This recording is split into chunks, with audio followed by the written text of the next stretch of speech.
Greek mythology has left us an invaluable heritage of tales with envious gods, courageous heroes, epic adventures and stories of vengeance and love. The corpus of Greek mythology is immerse, and we would need several volumes of books to cover most of the stories. However, as it is natural, some of those stories are more beloved than others. Here are the most famous tales from Greek mythology. According to Hesiod's Theogony, in the beginning, there was only chaos. Dense darkness covered everything until the earth was born out of chaos in the mountains, the sea, and then the sky, Uranus, with the sun, the moon and the stars. Then Uranus and Earth came together and gave birth to the Titans. But Uranus was afraid that one of his children would take his throne. That is why he enclosed every one of them in the depths of the earth. But his son, Cronus, the strongest of the Titans, defeated him and became world leader. He married Rhea, who gave birth to 2 gods and 3 goddesses, Hades, Poseidon, Hera, Hestia and Demeter. But Cronus inherited the fear of his father and believed that one of his offspring would later take his throne. So, when they were born, he swallowed them. However, Rhea was expecting a 6th child, and fearing it would share the same fate with her other children, she secretly gave birth on a mountain in Crete and hid the newborn there. She named the child Zeus. She also tricked Cronus into thinking he swallowed this child too, by giving him a stone wrapped in swaddling clothes, which Cronus swallowed thinking it was his newborn. The nymphs took care of Zeus and fed the baby with the milk of a goat. When he grew up, Zeus found his father and tricked him into drinking a mixture of wine and mustard, which caused him to disgorge the contents of his stomach. Zeus' older brothers and sisters came out of Cronus fully grown. This is how the Great Titanomachy began, the war between the Titans and the gods, with Zeus as their leader. This titanic battle lasted for 10 years. The gods defeated the Titans and threw them into Tartarus, a dark and gloomy place as far from the earth as from the sky. Then the gods fought with the giants for the dominance of the world. The Gigantomachy lasted a long time as well, but the gods were again victorious. Thus, Zeus became the ruler of the whole world, and he and the other gods settled in Olympus. In Greek mythology, the Moirae are the 3 goddesses of fate: Clotho, Lachesis and Atropos. The 3 sisters weave the fate of humans and gods alike. Neither human nor god has the power to influence or question their judgment and actions. Clotho, the youngest one, spins the thread of life. She is the very origin, the creation of life itself, and her thread is spun upon the birth of a person. Lachesis, the second sister, is the one that allocates the fate of people during life. The name comes from the Greek word, lanchano, which means to obtain from lots. In that sense, one can understand that their destiny is chosen out of a myriad of possibilities. It is said that Lachesis measures the thread of life with her rod, determining its length and nature. The last sister of fate is Atropos, the unturning. Atropos is the cutter of the thread of life, and with her shears she determines how someone will die. One day, Zeus distributed gifts to all the gods, but he didn't care much for humans. The Titan Prometheus, however, because he loved and felt sorry for humans, climbed up on Olympus and stole the fire from Hephaestus' workshop, put it in a hollow reed and gifted it to the humans. This way, humans could create fire, warm up and make tools. Zeus became very angry when he heard about this. He took Prometheus to a high mountain, the Caucasus, and chained him on a rock with thick chains made by the smith god, Hephaestus. And every day, Zeus would send an eagle that ate Prometheus' liver. For 30 years Prometheus remained bound in the Caucasus, until the great hero Hercules, Zeus' demigod's son, released him finally from his torment.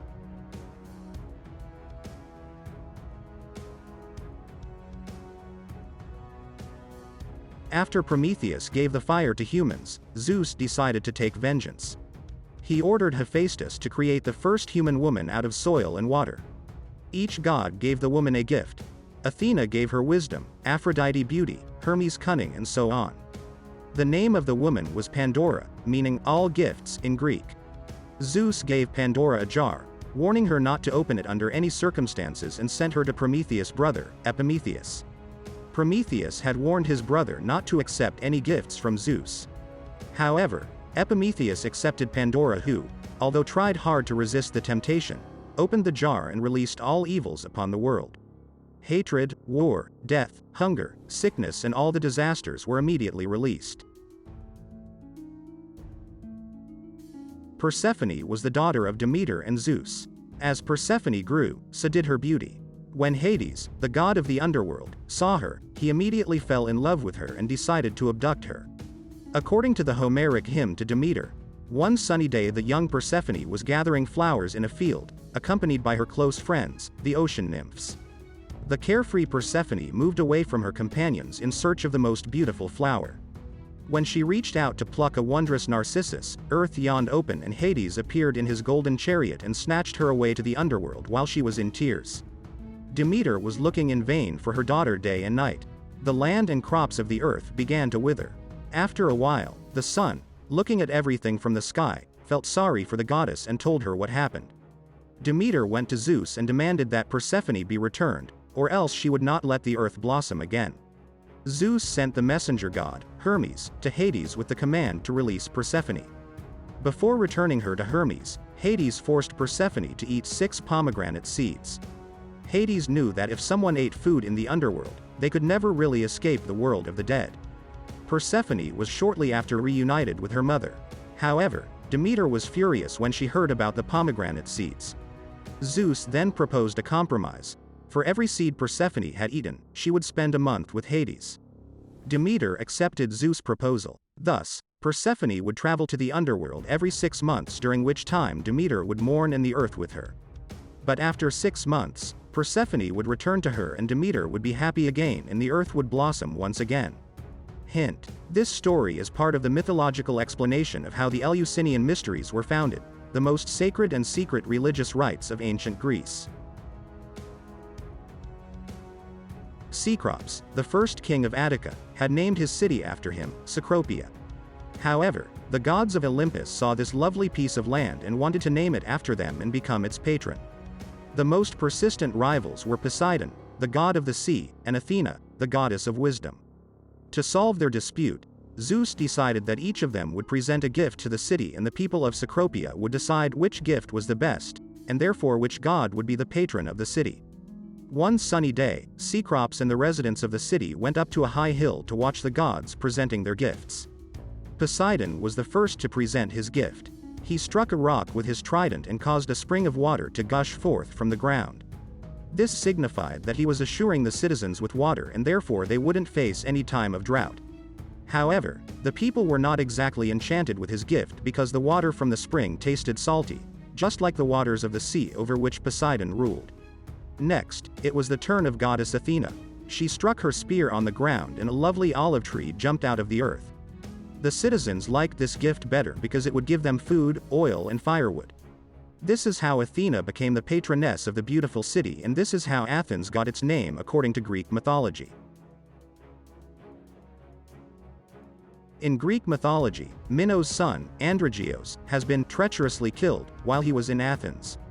Minos immediately sought revenge from the Athenians, and as retribution he had them send to Crete several youths every 7 or 9 years to be devoured by Minotaur, a terrifying monster, half man half bull. The young Athenians were thrown into a dark maze, full of arcades and dead ends, wandering aimlessly, until the Minotaur would find them.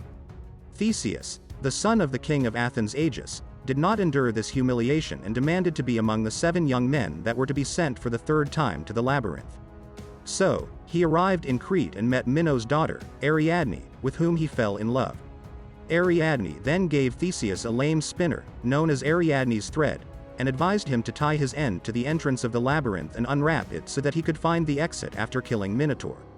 Theseus entered the dark arcades holding the mite and managed to kill the Minotaur by cutting off his head, thus ending Minos' blood rage. Then he managed to return to the exit, following Ariadne's thread.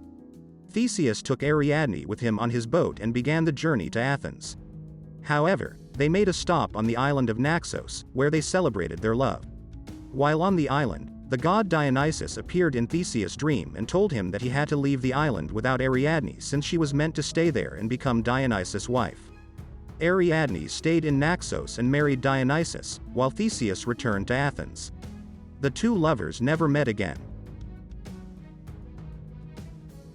The labyrinth in King Minos' palace was designed by a famous inventor and engineer, Daedalus. It is said that Athena herself taught Daedalus. King Minos commissioned to Daedalus and his son Icarus the construction of the labyrinth that would held the monster Minotaur. After finishing their work, King Minos imprisoned father and son inside the labyrinth, in an effort to prevent knowledge of his labyrinth from spreading to the public. Father and son were thinking hard on how to escape until Daedalus came up with an idea. They gathered a lot of feathers from birds and glued them together with wax, thus making 4 large wings. They tied the wings to each shoulder and fled from the island of Crete. Daedalus had warned Icarus not to fly close to the sun because the wax would melt. After passing the island of Delos, the boy, forgetting himself, flew high towards the sun. The hot sun softened the wax that held the feathers together, and Icarus fell in the sea and drowned. Daedalus named the place where his son fell Icaria, in his memory.